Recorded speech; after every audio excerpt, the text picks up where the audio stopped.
months ago, he married again. "Anything there?" asked Wharton sharply. The other shook his head. "Not that we can find out. She's the daughter of a local solicitor, worked in an insurance office before her marriage, no violent political affinities so far as we've been able to discover." "Z.E. Fission," said Colonel Wharton gloomily, with distaste. "What they mean by all these terms beats me. I'm old-fashioned. I never really even visualized a molecule, but here they are nowadays splitting up the universe. Atom bombs, nuclear fission, Z.E. fission and all the rest of it. And Betterton was one of the splitters-in-chief. What do they say of him at Harwell?"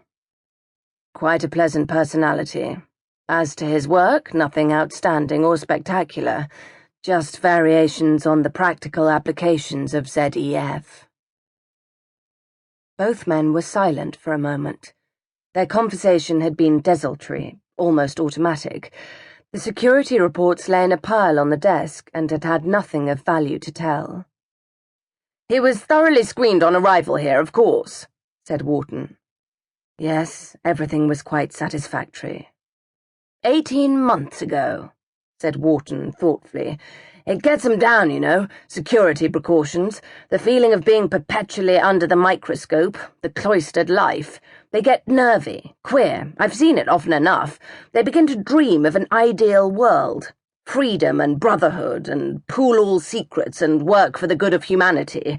That's exactly the moment when someone, who's more or less the dregs of humanity, sees their chance and takes it." He rubbed his nose. "Nobody's so gullible as the scientist," he said. "All the phony mediums say so. Can't quite see why." The other smiled, a very tired smile. "Oh, yes," he said. "It would be so.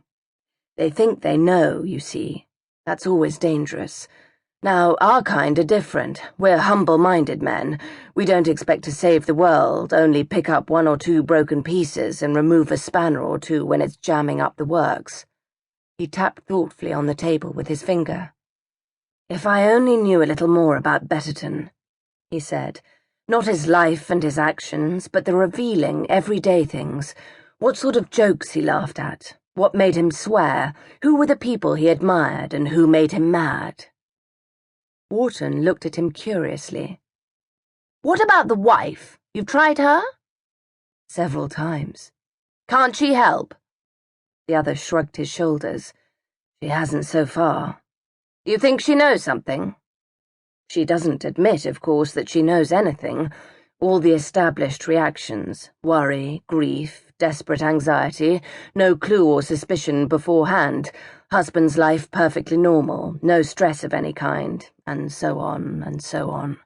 Her own theory is that he's been kidnapped." "And you don't believe her?"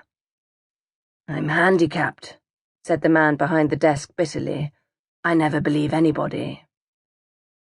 "Well," said Wharton slowly, "I suppose one has to keep an open mind. What's she like?" "Ordinary sort of woman you'd meet any day playing bridge." Wharton nodded comprehendingly. "That makes it more difficult," he said.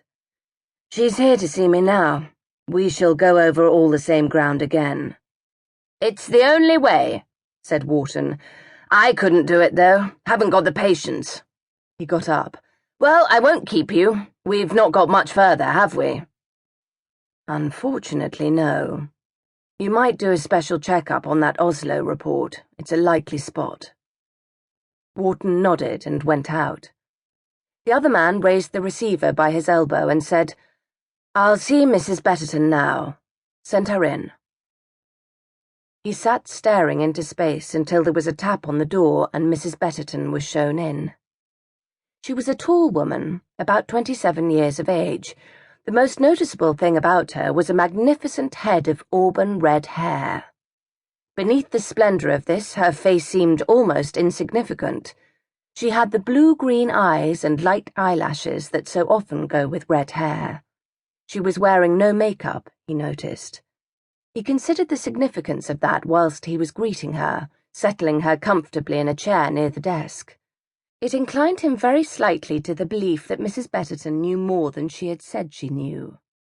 In his experience, women suffering from